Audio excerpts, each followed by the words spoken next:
আসসালামু আলাইকুম। JN cooking and ব্লগের আজকের পর্বটি দেখার জন্য আমন্ত্রণ রইল। আশা করছি কাছে দূরে সবাই অনেক বেশি ভালো আছেন। খুব অল্প মশলায় মাছ রান্না করব, বেলে মাছের চচ্চড়ি।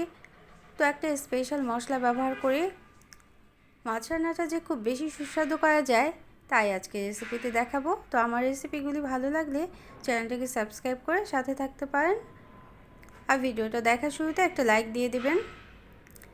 এখানে আমি 7 থেকে 8 পিস দেশি বাইলা মাছ নিয়ে নিলাম। ভালোভাবে কেটে ধুয়ে পরিষ্কার করে নিয়েছি। লবণ, হলুদের গুঁড়ো এবং সামান্য শুকনো মরিচের গুঁড়ো দিয়ে মাছটা আমি 10 মিনিট মেখে রেখে দেব। এই বেলে মাছটা কিন্তু অনেকই নরম, এজন্য একটু সাবধানে ভেজে নিতে হবে। প্রথমে অবশ্যই কিন্তু ভেজে তারপরে রান্নাটা করতে হবে। তো প্যানে একটু বেশি পরিমাণ তেল দিয়ে দিলাম। সর্ষে তেলে রান্না করছি, আপনারা চাইলে সাদা তেলেও রান্না করে নিতে পারেন। আমি তিনটা করে মাছ দিয়ে ভেজে নেব। আর কড়াইটা খুব ভালোভাবে তেলে করে নিয়েছি, তেলটা গরম করে নিয়েছি খুব ভালোভাবে। এই কড়াইতে আমি শুধু ভাজার কাজই করি, এজন্যই কড়াইটা কিন্তু অনেক তেলে, না হলে কিন্তু মাছটা লেগে যেতে পারে। এটা কিন্তু অবশ্যই খেয়াল রাখতে হবে। মাছটা খুব সাবধানে ভেজে নিতে হবে, খুব বেশি মাছ একসাথে দেয়া যাবে না। তো মাছটা আমরা একটু লাল করে উপরের আবরণটা যখন একটু ভাজা ভাজা হবে তখনই আমরা নামিয়ে রেখে দেব। তো একটা মশলা রেডি করে নেব। এখানে আধা চা চামচ আদা রসুনের পেস্ট এবং আধা চা চামচ করে হলুদের গুঁড়ো, জিরে গুঁড়ো, ধনে গুঁড়ো এবং শুকনো মরিচের গুঁড়ো একটু বেশি দিয়েছি, আধা চা চামচের একটু বেশি। তো এখন যে তেলে মাছটা ভেজে রেখেছিলাম সেই তেলের মধ্যে আমি 1/4 চা চামচ কালি জিরা দিয়ে দিলাম, আর সামান্য পরিমাণ রাঁধুনি মশলাটা দিয়েছি। রাঁধুনি মশলাটা সাধারণত সবজিতেই ব্যবহার করা হয়, তবে যারা মাছ খেতে পছন্দ করেন না তারা যদি একটু রাঁধুনি মশলা দিয়ে মাছটা রান্না করতে পারেন তাহলে কিন্তু মাছ রান্নাটা অনেক সুস্বাদু হবে। একবার এভাবে করে দেখবেন, ইনশাআল্লাহ ভালো লাগবে।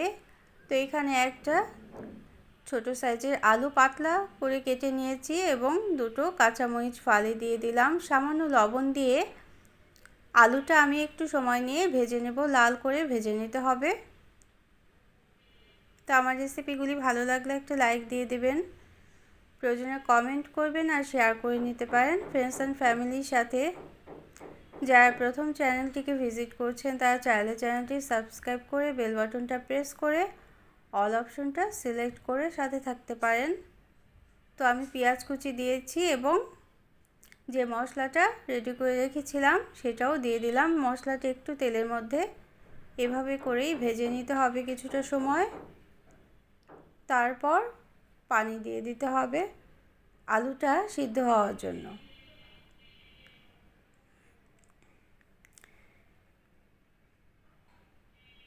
তো আমি আধা কাপ পরিমাণ পানি দিয়েছি আলুটা একটু রান্না করে নেওয়ার জন্য।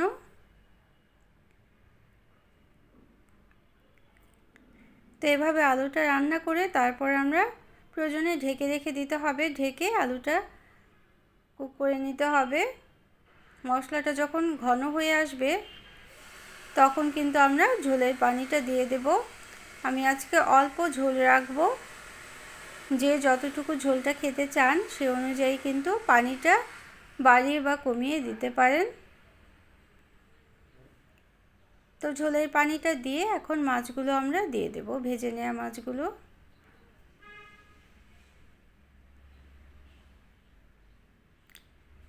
মাছগুলো একটু ঝোলের মধ্যে মিশিয়ে দিতে হবে যাতে মশলাগুলো মাছের সাথে খুব ভালোভাবে সোক করে নিতে পারে। তো এভাবে 10 মিনিট রান্না করে নেওয়ার পর আমি ধনেপাতা কুচি দিয়ে নামিয়ে পরিবেশন করে নেব আজকের সুস্বাদু বেলে মাছের চচ্চড়ি রান্নাটা। কেমন লাগলো অবশ্যই জানাবেন। নিত্য নতুন এরকম আরও রেসিপি পাওয়ার জন্য চ্যানেলটাকে সাবস্ক্রাইব করে সাথে থাকতে পারেন। যারা সাথে আছেন তাদের জন্য রইল অসংখ্য ধন্যবাদ। সবাই অনেক বেশি ভালো থাকবেন। Thanks for watching. আল্লাহ হাফেজ।